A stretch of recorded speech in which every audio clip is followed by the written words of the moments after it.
Captain Chesley, Sully, Sullenberger displayed the same understated command on stage this past Thursday night as he did in the cockpit of U.S. Airways Flight 1549 exactly 15 years ago today.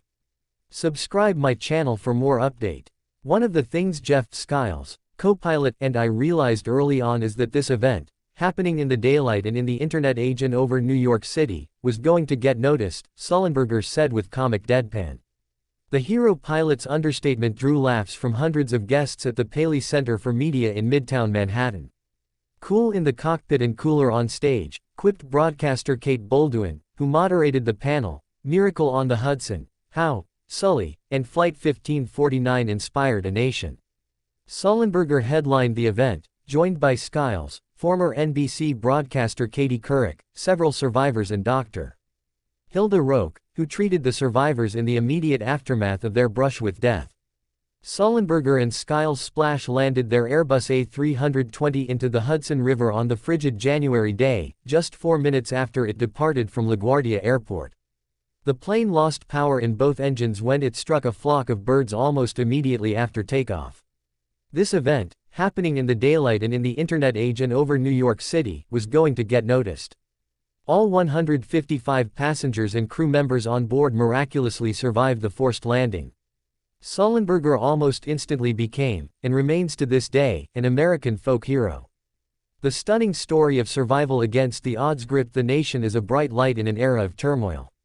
I think to put it into context, you have to remember in January of 2009, they were pretty dark times, said Couric. The housing crisis was going on, the recession, it was a stressful time in the country. The country was also beset by political turmoil, just days before the inauguration of President Barack Obama and the ongoing divide over the direction of the war on terror. The image of survivors standing on the wings waiting for rescue boats quickly zipped around the world. It drew Americans together in a moment of shared joy and as news organizations and viewers scrambled to figure out why an airplane was floating down a river past the skyline of Manhattan. One correspondent described the scene as a picture in search of a story, Couric said, while broadcasters and viewers scrambled for answers. We got some video of a plane on the Hudson River, Couric added. And we're thinking, what the hell is going on? We thought, is this a movie being made, a disaster film? We couldn't figure it out. The miracle did actually become a movie. Sully was released in 2016, with Tom Hanks in the role. Sullenberger called the movie a mixed blessing, while its producer, Alan Stewart, sat on the panel and described efforts to uphold the integrity of the real-life heroic story. The near-death experience is still seared in the memories of survivors, they indicated. I think about it when I go to bed. I think about it in the morning, said Brian Leonard, who said he wakes up each day looking at a picture on his bedroom wall that shows the airplane in the hands of God. Leonard, wearing a white button-up shirt and dress pants, was immediately misidentified as the pilot, recounted Drive.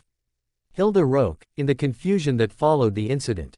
She was one of the first medical professionals to treat the survivors as they sat wordless in a riverside marina. Leonard stubbornly denied he was the pilot. I thought he was hallucinating, said Dr. Roque, the tale drawing laughs on Thursday night with the passage of 15 years. The real pilots knew almost immediately they had to make use of the sudden international attention. He and I had a conversation about this, said Sullenberger, referring to Skiles.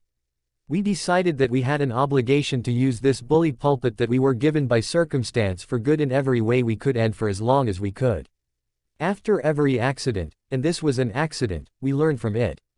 Sullenberger and Skiles set about lobbying for improvements to airline safety. Among their most notable achievements, they were instrumental in the passage of the 1,500-hour rule for pilots. The Federal Aviation Administration enacted this law requiring pilots to have at least 1,500 flight hours of experience before they can fly commercial airlines. It's been an amazing 15 years, said Sullenberger on Thursday night. A good 15 years for my family and me. For the aviation industry. He added, a lot of good things have happened along the way. We're safer flying now than we were before.